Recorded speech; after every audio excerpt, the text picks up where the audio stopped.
ఈరోజు గ్యాస్ అయిపోయింది సడన్గా గ్యాస్ అయిపోతే అంటే పాలకూర నెక్స్ట్ రైస్ కుక్కర్లో పెట్టేశాను. పాలకూర పాపకి మిల్క్ కాచి ఇచ్చేసాను. కర్రీ చేసేటప్పటికి గ్యాస్ సడన్గా అయిపోయింది. ఇప్పుడు మా హస్బెండ్ ఏమో కర్రీ చేస్తున్నారు.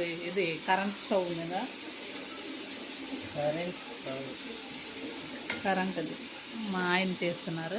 అంటే యాక్చువల్గా దాంట్లో చేస్తే నాకు చాలా భయము, అందుకని అతనే చేస్తున్నారు. ఇదిగోండి,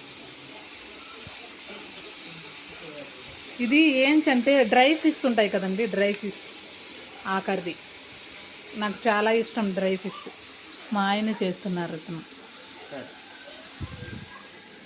చెప్పు మా సబ్స్క్రైబ్స్కి. హలో. యాక్చువల్గా మా ఆయనకి ఇష్టం ఉండదు డ్రై ఫిష్, అతనికి వాసన అంటే పడదు.